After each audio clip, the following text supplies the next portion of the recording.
香港第一枚受監管的港元穩定幣剛剛啟動機構階段，2天後就被安全團隊評價為不適合生產環境。更反常的是，推動它落地的渣打，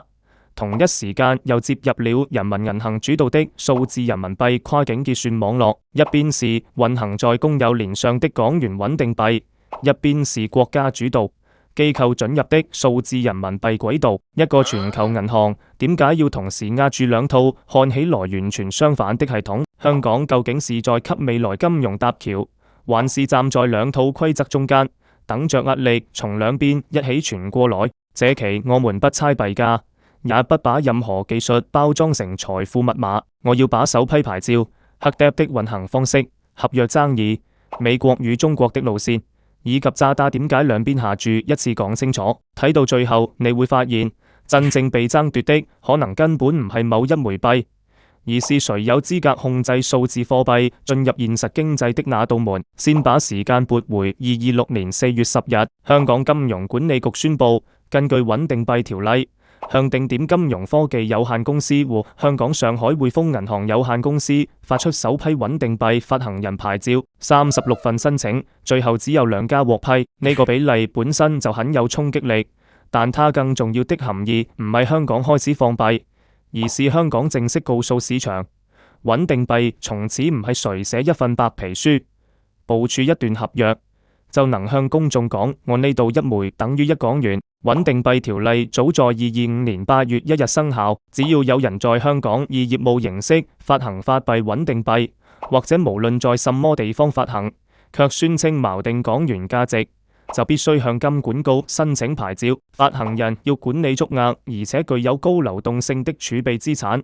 要把儲備與自身資產妥善分隔，要建立穩定機制、風險管理和反洗錢制度，還要在合理條件下按照面值處理持有人的贖回要求。講白啲，一枚合規港元穩定幣背後唔可以只靠一句相信我，你要拿出資產，要說明資產放在哪裡，要證明這筆錢唔係公司想挪就挪，還要讓持有人有路徑把代幣換回港元。監管真正關心的唔係鏈上動畫做得多漂亮，而是鏈下的銀行賬戶託管、審計、贖回負責任主體到底靠不靠譜？呢度也有一個容易被忽略的細節，香港的持牌穩定幣發行人唔可以向持有人支付利息或類似利息的回報，所以如果有人把港元穩定幣說成既像現金一樣穩定，又像存款一樣自動生息，你先唔好興奮。穩定幣、銀行存款和貨幣市場基金是3種不同的法律關係，名字裡都有錢，風險卻不在同一個地方。36進2，好多人第一反應是監管只信老銀行，科技公司沒機會。呢個判斷只說對了一半。2張牌照裡，一張直接給了匯豐，另一張給了定點金融。定點唔係傳統意義上的單一銀行，它是渣打銀行香港、香港電訊和安爾集團共同成立的合資公司。銀行提供合規、儲備與金融基礎設施，電訊企業提供支付和用戶觸達能力，數字資產公司提供區塊鏈經驗。監管挑中的恰恰是把傳統金融和新技術綁在一起的組合。至於中銀香港冇出而家首批名單上，這件事可以觀察，但唔可以過度解讀。申請者名單並冇完整公開，未獲首批牌照也不等於一定申請失敗，更不等於被政策排除。我們能確認的只有一件事，首批門檻非常高，金管局寧願只讓2個系統先跑起來，也不願用數量製造繁榮。余偉文後來也說得很清楚，要先觀察首批發行人的實際運行和新風險，再考慮後續牌照，即使再發，數量也會有限。這套思路很像讓2艘船先嚟講，唔係因為海面已經絕對安全，而是監管要在真實航行中看船體、導航和救生系統到底有冇問題。穩定幣最大的風險往往唔係發佈會當天看得見的風險，它可能藏在擠兌時的贖回速度裡，藏在儲備資產的流動性裡，也可能藏在一段平時沒人注意，直到市場劇烈波動才會被觸發的智能合約代碼裡。2家持牌人的商業路線也完全不同。匯豐計劃在2026年下半年推出港元穩定幣，儲備由高質量流動資產全額支持，放在獨立賬戶，並接入 PayMe 和匯豐香港流動理財應用程序。它瞄準的是普通用戶最熟悉的場景：個人轉賬、向商戶付款以及代幣化投資。換句話說，匯豐想做的是把穩定幣藏進已經存在的銀行和支付入口，讓用戶不必先理解區塊鏈，也能在日常應用裏接觸它。定點走的則是另一條路。2026年8月12日，他正式啟動 HuckDApp 的首階段推廣，先向機構分銷商和專業投資者開放測試准入。HuckDApp 按照1:1錨定港元，運行在公有年基礎設施上，儲備資產由渣打銀行體系參與託管和管理。它不急着直接衝向所有零售用戶，而是採用企業到企業再到客戶的分銷模式，讓銀行、券商、持牌虛擬資產交易平台、支付機構、卡組織和貿易融資平台成為中間入口。HashKey 和 Oxo 成為首批重要分銷渠道。HashKey 完成了首宗面向合資格客戶的鑄造和贖回，驗證港元如何進入系統，變成 HuckDApp，又如何退出系統，換回法幣。Oxo 則為合資格客戶提供兌換、交易和結算服務。請注意，呢度的關鍵詞唔係發行了一枚幣，而是打通了進出。穩定幣最難的從來唔係鑄造、寫代碼創造代幣並不神秘，真正困難的是如何讓每一次進入都有儲備對應，每一次退出都有現金承接，而且銀行、平台、發行人和監管者之間的賬能夠對得上。定點初期把重點放在3類用途。第一是跨境支付，傳統跨境匯款經常要經過多家代理行，資金、信息和合規檢查分開移動，時間和成本都不透明。穩定幣試圖把價值轉移壓縮成鏈上的點對點結算，再有兩端持牌機構完成身份審查和法幣兌換。第二是貿易融資，貨物已經出港，單據還在流轉，資金卻可能卡在路上好幾天。假如穩定幣能和電子提單、發票、倉單連接，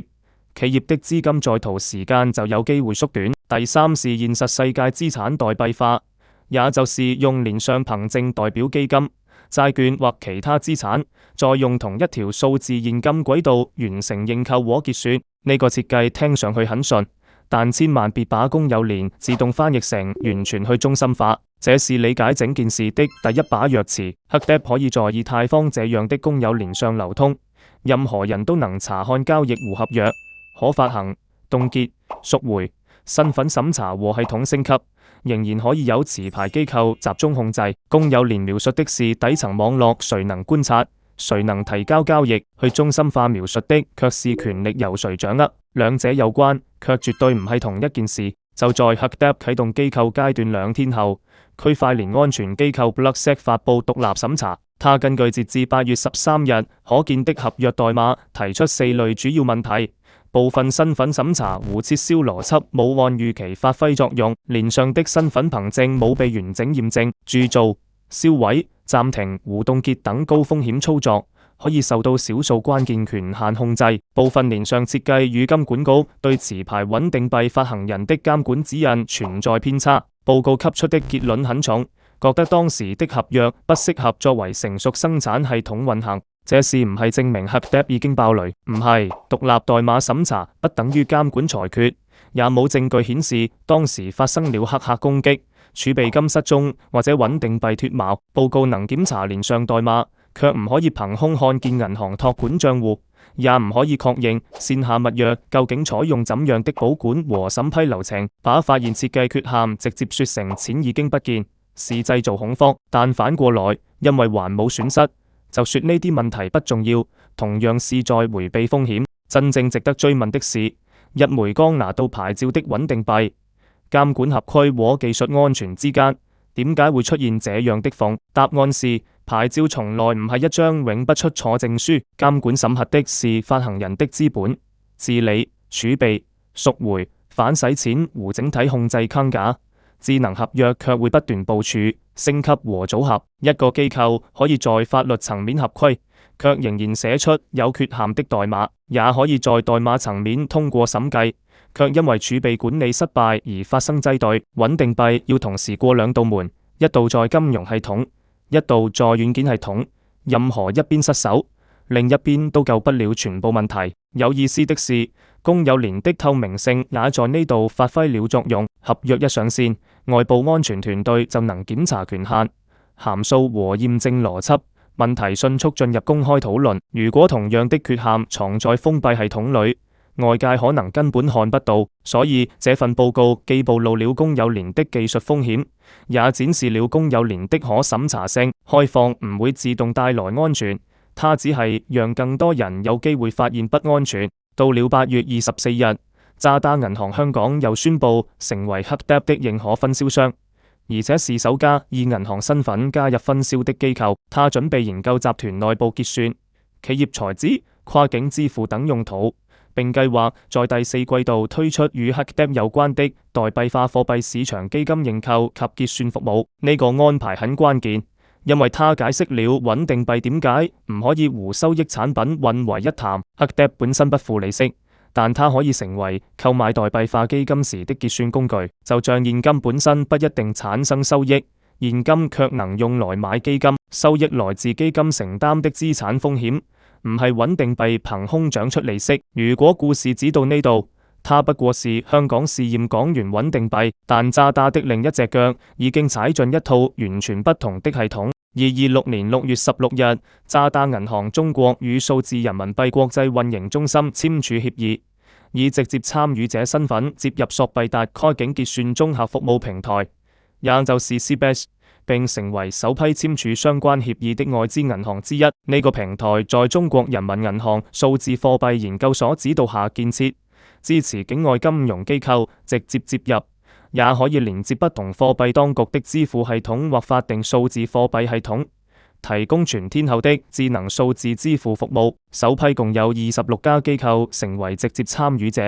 業務觸達香港、澳門、新加坡、老撾、泰國、阿聯酋、卡塔爾和巴西等市場。於是一個看似矛盾的畫面出現了：渣打香港參與發行運行在公有連上的 HUCDEP，渣打中國接入人民銀行主導的許可制跨境網絡。同一個集團一邊擁抱開放網絡，一邊擁抱受控網絡。有人把它理解成左右逢源，也有人說這是選邊之前的騎牆。但站在開國銀行的角度，這更像是一種基礎設施對沖。銀行不知道10年後的跨境貨幣會有哪套軌道主導，可能是私人機構發行受監管的穩定幣，可能是央行和商業銀行共同運營的數字貨幣網絡，也可能兩者長期共存，各自在不同地區和場景裡佔優勢。渣打而家做的唔係預測那枚幣價格會上漲，而是確保無論客戶最終走哪條路，他都能收取託管、兌換、合規、結算和財資服務的費用。淘金熱裡最穩的生意，往往唔係押中那一塊金礦，而是控制產址、道路和倉庫。更準確地說，參與兩邊的並唔係完全相同的法律實體。渣打銀行香港受香港監管，在港元穩定幣體系裡承擔發行股東、儲備銀行和分銷等角色。渣打銀行中國在內地法規下接入數字人民幣基礎設施，集團可以共享戰略和技術經驗，但每個實體都必須分別滿足所在地的許可、數據、資本和反洗錢要求。這種結構能隔離一部分風險，卻唔可以消除制度衝突。只要兩套規則彼此兼容，雙軌參與就是優勢。一旦規則要求參與者排他，或者跨境數據、制裁合規、錢包身份和資產凍結標準發生正面衝突，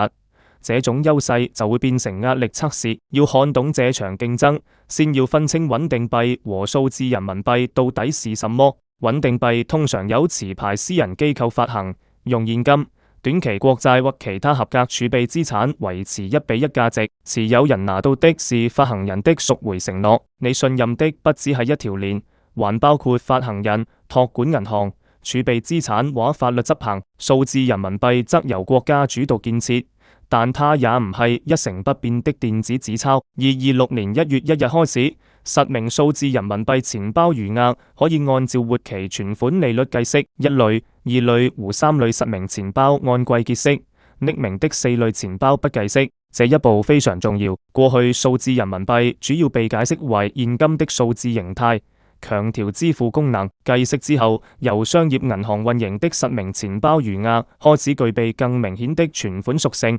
相關資金成為銀行負債，並納入相應的存款管理和保障框架。它不再只係把紙鈔搬進手機，而是在向數字化存款貨幣延伸。也正因為這樣，數字人民幣和港元穩定幣的競爭，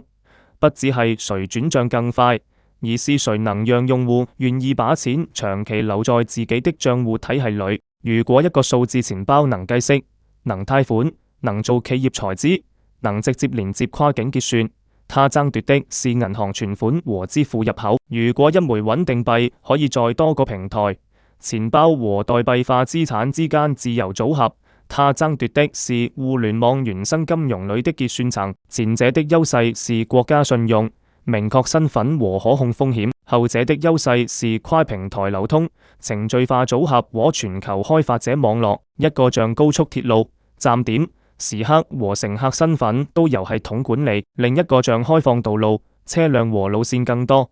但每個入口都要自己承擔交通規則和事故管理。數幣達之外，還有多邊央行數字貨幣橋，也就是 mBridge。呢個項目最初由中國人民銀行、香港金管局、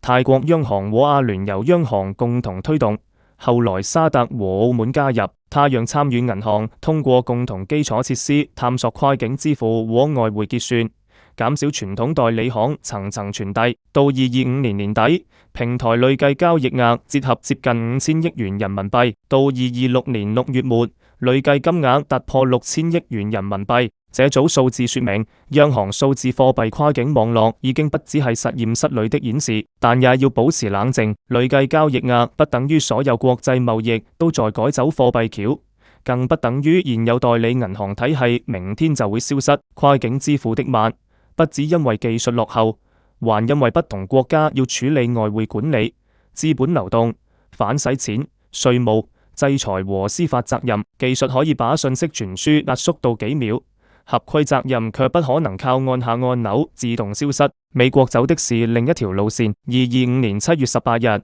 美國把 Genius 法案簽署成法律，建立支付型穩定幣的聯邦框架。核心規則並不複雜，發行人需要按照1:1持有合格、高流動性的儲備資產，包括現金和短期美國國債，並定期公開儲備信息。私人公司可以在許可框架下擴展產品和渠道。政府則守住儲備、披露、贖回和反洗錢底線。到了2026年，具體實施規則仍在繼續細化，但戰略方向已經相當清楚。點解美國願意給穩定幣開一條合規高速公路？因為全球穩定幣市場規模已經達到約3000億美元，而且美元計價代幣佔絕對多數。每當美元穩定幣擴張，發行人就需要購買更多現金類資產和短期美債作為儲備，於是出現一條非常現實的鏈條：全球用戶需要連上美元，穩定幣發行人擴大供應，儲備需求推高對短期美債的配置，美元的數字使用範圍繼續擴大。把穩定幣稱為美國維持貨幣影響力的戰略工具，並不過分。但如果說它能自動解決美國債務問題，那就誇張了。3000億美元的市場相對於龐大的美國國債仍然有限，穩定幣也會帶來擠兌、運營集中、金融犯罪和支付系統依賴等新風險。它真正改變的是美元的分發方式。過去一個人想使用美元，往往需要銀行賬戶、代理行和本地金融機構。而家一部手機和一個連上錢包，就可能讓美元形式的代幣進入當地交易。美元唔係換了一種顏色，而是換了一套傳播速度更快的管道。中國的思路幾乎從相反方向出發。2026年2月6日，中國人民銀行等8個部門發布通知，再次明確境內虛擬貨幣相關業務屬於非法金融活動，繼續嚴格禁止。未經依法批准，任何境內外單位和個人都不得在境外發行與人民幣掛鈎的穩定幣。現實世界資產代幣化也被納入監管邊界。境內原則上禁止擅自開展，只有依託獲認可的特定金融基礎設施，經過批准的活動，才可能按規定推進。所以中國唔係唔好數字貨幣，也唔係拒絕一切代幣化技術，他拒絕的是未經許可的私人貨幣擴張和要開金融監管的資產上鏈，同時把資源集中到數字人民幣、數幣達和貨幣橋這類國家主導的基礎設施上。美國更願意讓私人發行人競爭，再用儲備規則把風險鎖進制度。中國更願意先控制發行和入口，再在許可網絡內提升效率。一個從市場擴張出發，監管在後面劃邊界；一個從貨幣主權和風險控制出發，創新必須先拿到通行證。這兩種模式都唔係簡單的自由對封閉，也唔係先進對落後。美國體系同樣要求許可、凍結、身份審查和執法配合，中國體系也在探索跨境互聯、智能合約和多邊治理。真正的差異在於誰先獲得行動權，誰擁有最後否決權，以及出了問題以後由誰承擔損失。穩定幣把創新權更多交給市場，但要求私人機構兌現承諾。央行數字貨幣和許可制網絡把控制權更多留在公共部門和指定金融機構，用統一規則換取可控性。香港正好站在兩條路線交匯的位置，一方面香港有普通法制度、國際資本市場、成熟銀行體系和自由兌換的港元，它可以在受監管的環境裏，讓公有連穩定幣連接交易平台、支付機構和代幣化資產。另一方面，香港又擁有全球最深的離岸人民幣流動性池，規模大約1萬億元人民幣，是數字人民幣和內地跨境金融基礎設施走向國際市場時最自然的測試場之一。新加坡和阿聯酋也有資金和金融科技能力，但他們冇香港同等規模的離岸人民幣基礎，這就是香港的真正籌碼。它唔係單純發行一枚港元代幣，而是試圖成為兩套系統都願意使用的合規轉換器。國際資金可以在呢度接觸港元、美元和離岸人民幣，傳統銀行可以連接持牌虛擬資產平台，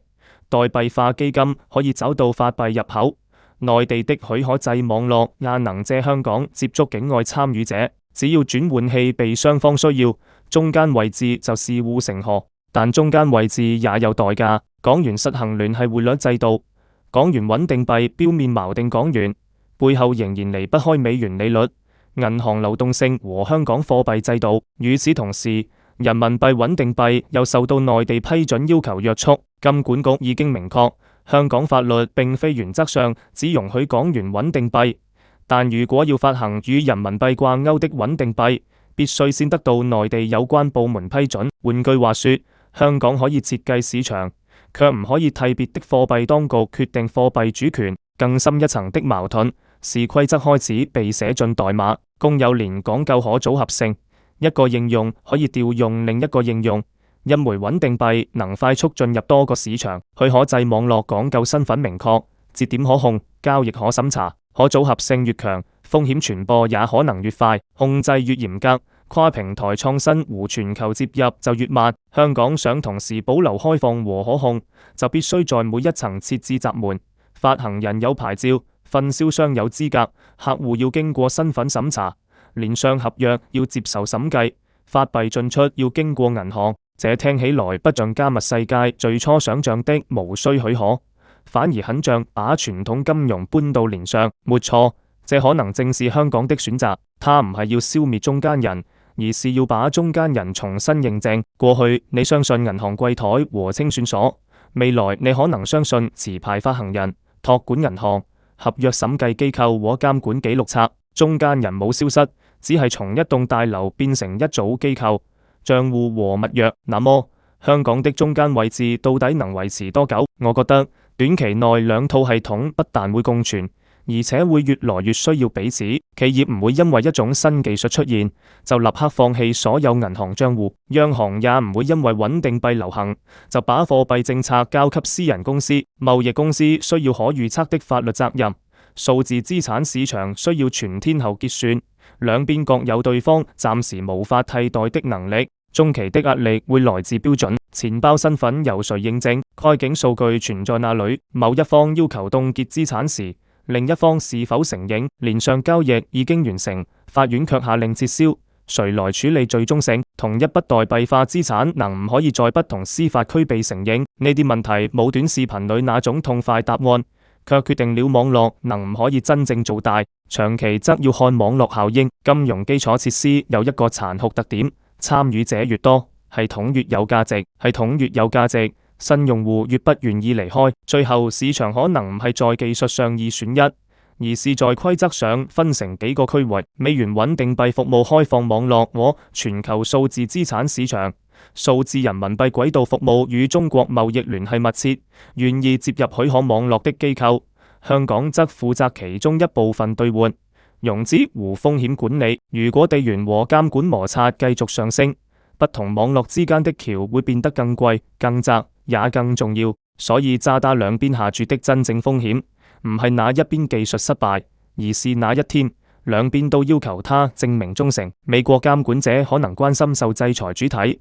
數據流向和對外國數字貨幣網絡的依賴。中國監管者可能關心資本流動、境外穩定幣滲透和人民幣資產的控制權。跨國銀行最擅長在不同制度之間搭橋，可一旦橋的兩端開始設置互不兼容的閘門，銀行就必須決定哪些客戶能過，哪些交易要停，以及哪些數據唔可以開境。這也是點解 HACCP 的合約爭議唔可以被當成一個孤立的技術新聞。他提醒香港金融中心的信譽不只來自發出牌照，還來自發現問題以後能唔可以及時修復、公開解釋和持續監督。一個負責任的生態唔係從來不出漏洞，而是漏洞出現時，發行人有冇升級機制，關鍵權限有冇多人審批和延遲保護，審計結果是否透明，監管要求能唔可以真正落到代碼上。同樣，數字人民幣網絡的效率也唔可以只用秒級到賬4個字評價。我們還要問，誰可以接入？誰能看見交易？爭議如何解決？海外機構承擔什麼合規責任？系統升級時誰有投票權？開放網絡要回答安全和擠兌問題，許可網絡要回答透明度和治理問題。兩邊都有功課，冇哪一邊因為背後站着大機構就天然免疫。如果你是普通用戶，這場宏大競爭暫時還不等於你明天就應該把存款換成穩定幣。相反，越是新制度剛落地，越要把幾個名字分清楚。第一，持牌的是發行人，不代表網上任何同名代幣都是真的。金管局已經提醒公眾警惕冒充持牌人惡偽造穩定幣的騙局。購買或接收之前，要到金管局紀錄冊核對發行人，再通過發行人公布的正式渠道確認合約地址和分銷商。名字只差一個字母，資產可能就差一整個世界。第二，授權分銷商唔係發行人，交易平台也不等於儲備託管人。發生贖回、凍結或技術故障時，不同機構承擔的責任不同。唔好因為在熟悉的應用裏看到一枚幣，就默認它和銀行賬戶享有完全相同的保障。第三，1比1錨定描述的是目標和贖回安排，唔係價格永遠唔會波動。市場緊張、渠道擁堵、平台暫停或流動性不足時，二級市場價格仍可能短暫偏離。真正要看的是誰有贖回權，最低贖回門檻是多少，費用和時間怎樣，極端情況下儲備資產能否快速變現。第四，別用穩定2個字誤判所有風險。幣價穩定不代表合約穩定，儲備充足不代表平台唔會被攻擊，發行人合規不代表你使用的錢包冇施虐風險，公有連透明也不代表治理權分散。穩定幣只係試圖穩定計價單位，唔係把金融世界裏的風險全部刪除。第五，HACCP當時啟動的是機構或專業投資者階段，唔係面向所有人的無門檻零售產品。發行人說會根據市場情況研究更廣泛應用，最早可能在2026年年底推進，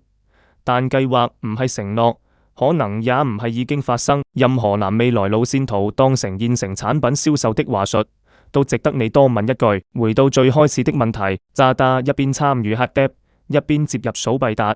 到底是在壓哪一邊？答案可能是他壓的唔係幣，而是連接。只要全球資金仍然需要在公有鏈、銀行賬戶和央行數字貨幣網絡之間移動，能夠合法完成身份審查、託管、兌換和結算的機構，就有生意可做。香港也一樣，他真正想爭的唔係全球第一枚穩定幣這種容易過期的標籤，而是數字金融時代的入口權。誰能決定什麼資產可以上鏈，什麼資金可以開境，什麼機構可以贖回，什麼風險必須被隔離？誰就掌握了新金融體系裏最有價值的收費站。首批36份申請只批2張牌照，說明香港不準備靠放鬆門檻搶速度。HKDApp 一上線就遭遇代碼質疑，說明牌照唔可以替代持續審計。渣打同時走進 HKDApp 和數幣達，說明大型銀行也不敢斷言未來只有一種軌道。美國用穩定幣擴大美元的數字分發，